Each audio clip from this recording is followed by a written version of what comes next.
नमस्कार मित्रों। आज फिर आपके साथ हम एक और टॉपिक लेकर के आए हैं और आज का टॉपिक शकट योग है। मैं आपके साथ जो भ्रांति फैलाने वाले योग या नियम दिए हुए हैं वो इतने ज्यादा खराब नहीं हैं। उनको उनका कहीं ना कहीं सॉल्यूशन भी होता है और वही टॉपिक उसी तरह के टॉपिक हम लेकर के आते हैं। तो आज मैं शकट योग, काफी खराब योग माना गया है। शकट मतलब गाड़ी। तो जब शुरू शुरू में शकट का नाम सुनता था कि शकट योग है, तो मैं ये सोचता था कि शकट मतलब गाड़ी।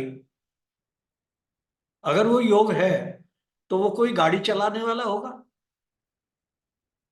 और गाड़ी कोई भी हो सकती है। इवन अंतरिक्ष का रॉकेट में भी बैठ के जा सकता है वो।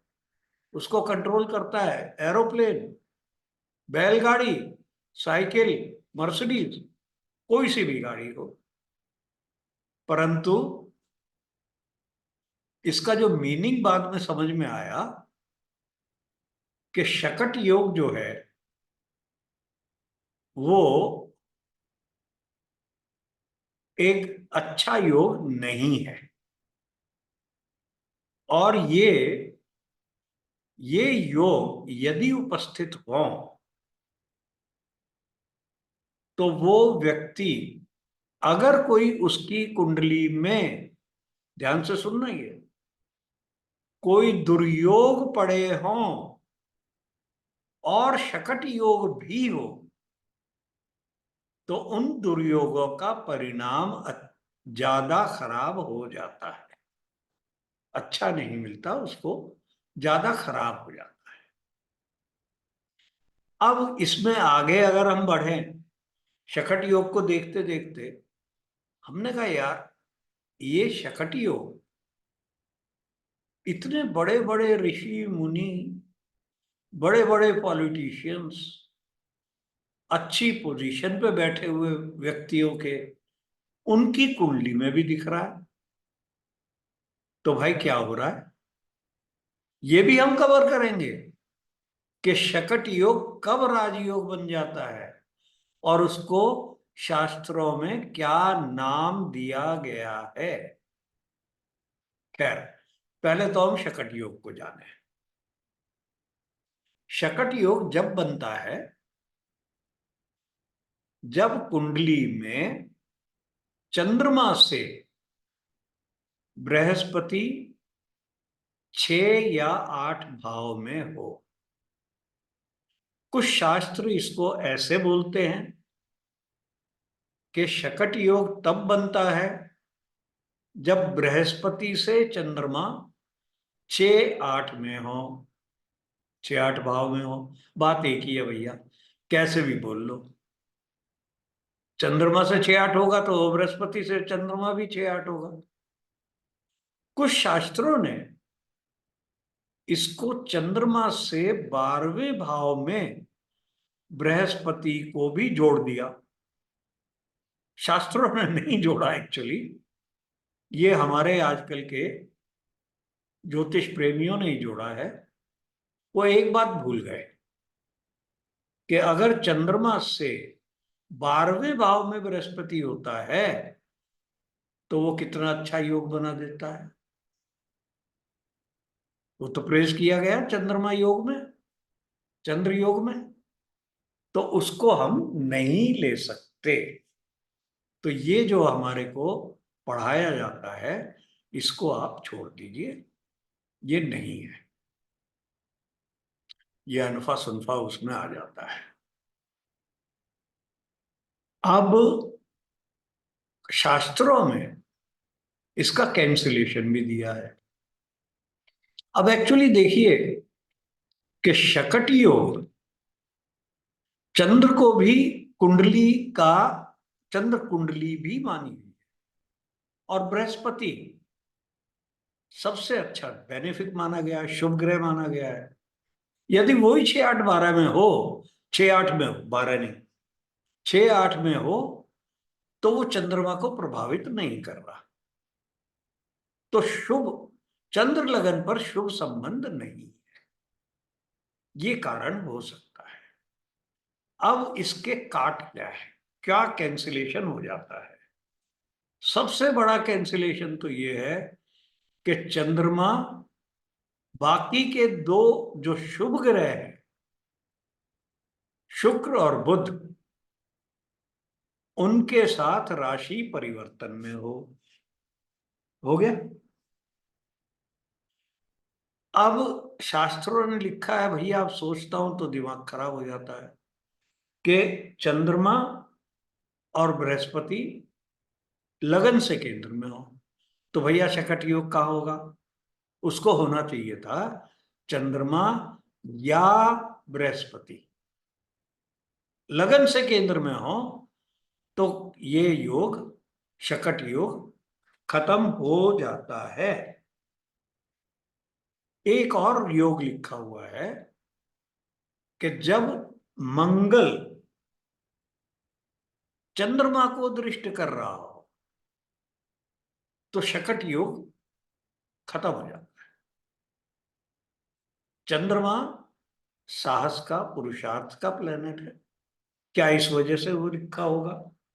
चलिए, एक और लिखा है, ये जैमिनी ज्योतिष से आया लिखता है कि चंद्रमा यदि शुक्र के साथ कंजक्शन में हो, तो भी शकट योग कैंसिल हो जाता है।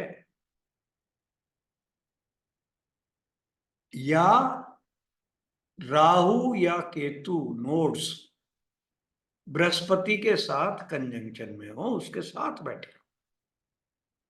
अब ये कहां से आया मुझे नहीं बता पाया, पर ये शास्त्रों में लिखा हुआ है, मैंने बता दिया। इसमें ये जब हो सकता है जब उनका डिस्पोजिटर बली हो, क्योंकि राहु का डिस्पोजिटर अगर बली है, चंद्रमा को प्रभावित कर रहा है, तो व्यक्ति अच्छा होता है, तब शकट योग उस पर काम नहीं करेगा। ठीक है। अब ये देखो कितनी कुंडलियों में हो जाता है शकट योग। बृहस्पति से चंद्रमा 6 या 8 राशि में, चंद्रमा एक राशि में तकरीबन 2.25 दिन रहता है। तो अब ये दो राशियां बनी, बृहस्पति से 6 और 8, वो दो राशियां 4.5 दिन का टाइम लेगी। तो जो एक चंद्र के रिवोल्यूशन में, चंद्र के मास में, चंद्रमा तकरीबन 4.5 दिन, थोड़ा बहुत ऊपर नीचे हो जाता है, एवरेज 4.5 दिन वो बृहस्पति से, बृहस्पति किसी भी राशि में, तो चंद्रमा तो जल्दी जल्दी घूम रहा है ना, तो 4.5 दिन ये शकट योग बनता है। मतलब 16% के करीब कुंडलियों में ये शकट योग आपको मिल जाता है।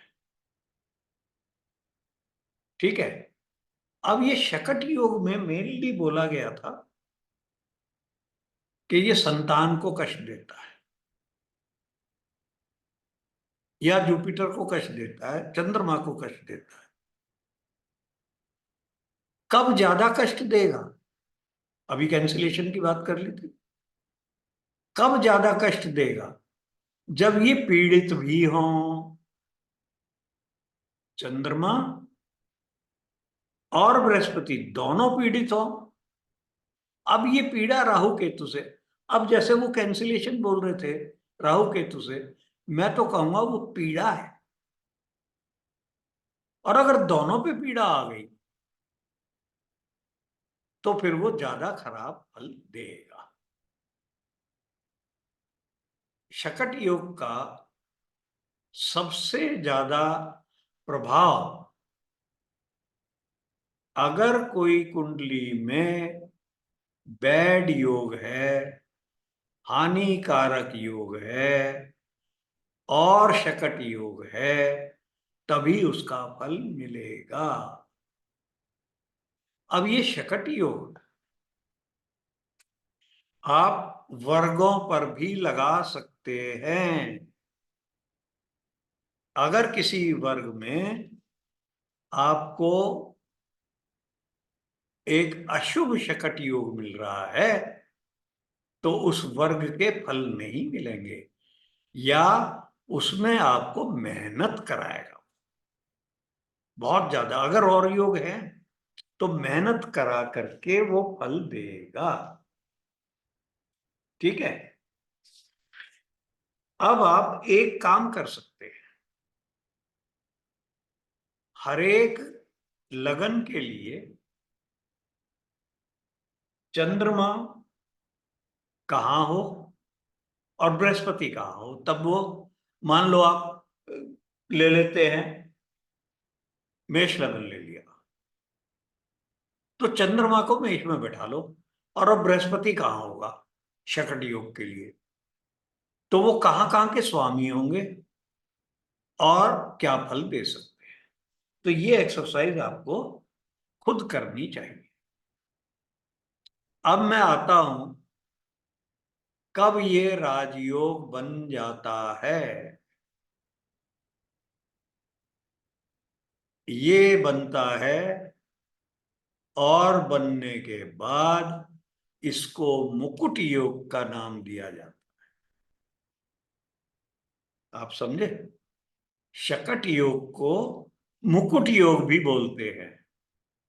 मुकुट मतलब ताज, तुम्हारे सिर पर ताज रखा हुआ है, हाई पोजीशन है, कोई ना कोई उपलब्धि होगी, कोई ना कोई अचीवमेंट होगी, तभी तो ताज लगेगा आपके सिर पे। और ये कब होता है? जब चंद्रमा या बृहस्पति अपनी स्वराशि राशि में हो, उच्च राशि में हो, तब ये मुकुट योग बन जाता है। और अगर दोनों भाई बैठे हैं इसी तरह से, तब तो एक बहुत जबरदस्त मुकुट योग हो जाता है। तो ये हमने आज इसको देखेंगे, क्योंकि मैं तो कह रहा हूं भैया, जो खराब योग है उनसे घबराना नहीं है, उनकी काट जरूर होगी कहीं ना कहीं। तो शकट योग के काट के मैंने आपको उदाहरण दूंगा, और बड़े प्रसिद्ध उदाहरण है।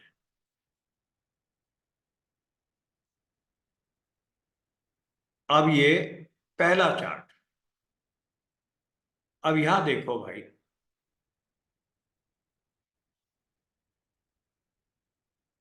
यहां देखो, चंद्रमा हमारे लगन में विराजमान है, लगन में बैठे हुए,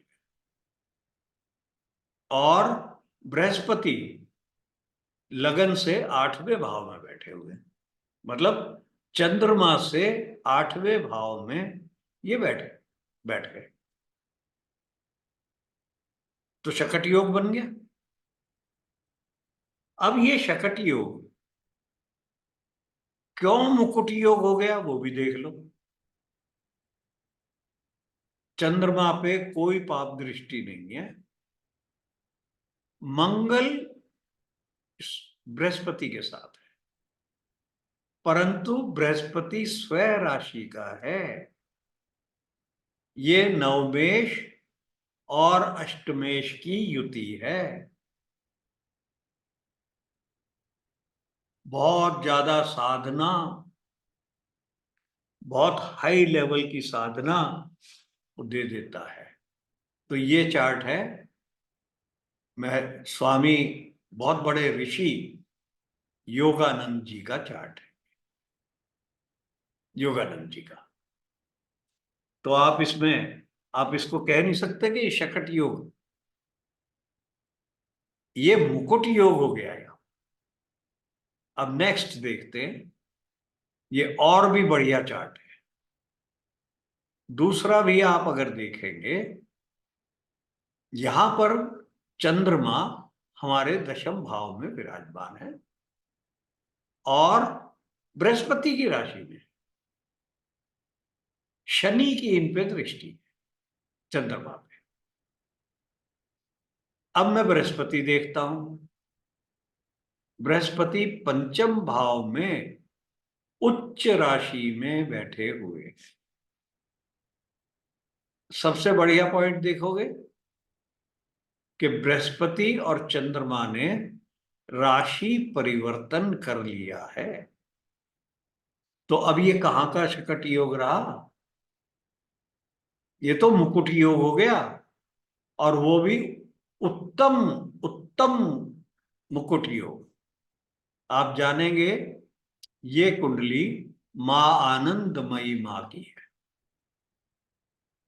कितना बढ़िया मुकुट योग इनका बना है। एक और चार्ट लूंगा भाई। ये चार्ट, ये मैं आपको वर्ग दिखाने के लिए ले रहा हूं। बर्थ चार्ट में आप देखिए, बृहस्पति और चंद्रमा एक साथ विराजमान बैठे हुए, और साथ में नीच के शनि है। परंतु मंगल और शनि का जो एक्सचेंज आ रहा है, म्यूचुअल संबंध आ रहा है, इसने इनके नीच को भंग कर दिया। खैर, यहां पर इनके शकट योग नहीं है। अब मैं अगर इनके D12 देखता हूं, पेरेंट्स का चार्ट, तो यहां चंद्रमा से बृहस्पति 8वें भाव में बैठे। अब यहां देखिए, पीड़ित भी है, बृहस्पति पीड़ित भी है, और अष्टमेश के साथ है, मंगल से दृष्ट है। बृहस्पति पीड़ित है, चंद्रमा पीड़ित नहीं है। तो D12 पेरेंट्स का चार्ट होता है, फोर फादर्स का चार्ट होता है, उसमें शकट योग का मतलब उनको, और ये शकट योग अशुभ संबंध भी रखना। सेविंग फैक्टर क्या है कि जो बुध है और बृहस्पति है, इन दोनों में राशि परिवर्तन है। बृहस्पति तृतीयेश है और बुध नवमेश है। तो मेहनत तो करा रहे हैं पेरेंट्स को। इनके पिता शुगर मिल में कर्मचारी थे, और आज ये पता नहीं हजारों करोड़ की प्रॉपर्टी के मालिक है। पिता को नहीं बढ़ने दी। अब ये आप देख लेना भाई, किनकी कुंडली है। बारामती में पैदा हुए थे, पवार साहब की कुंडली है। ठीक है, तो ये हमने कुंडलियां चेक कर ली। अब आपको एक आखिरी हिंट और देता। शकट योग अगर आप D4 में देखें, D4 में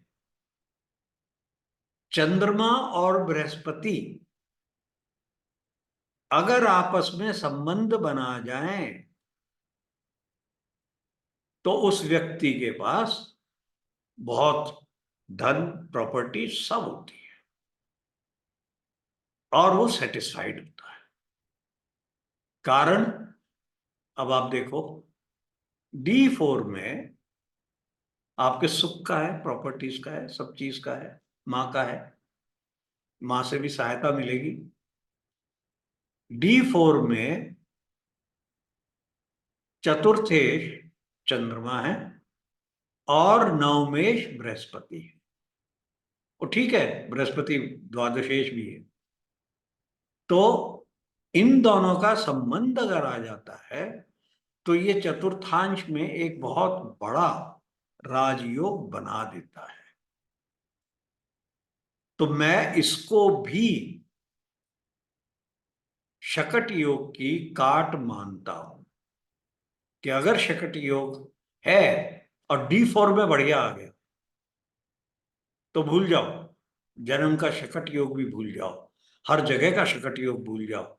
जैसे पवार साहब का आपने देखा था कि काफी प्रॉपर्टी है, अच्छे संपन्न है, ठीक है, तो वो मिल रहा होगा उनको। ठीक है जी। तो ये एक मेरा आखिरी जो कहीं लिखा है मैंने, शायद सरल 6 में लिखा है। अच्छा, सरल 6 बोल दिया तो अब आपको ज्योतिष जो मेरे मित्र हैं, सरल 1 से लेके 6 तक अगले हफ्ते से सारी पुस्तकें आपको उपलब्ध होंगी। ये बीच में अकाल पड़ गया था, छप नहीं रही थी, तो अब ये आपको उपलब्ध हो। ठीक है जी। तो इसके साथ ही फिर मिलेंगे अगले वीकेंड पे। ठीक है, नमस्कार, बहुत बहुत धन्यवाद।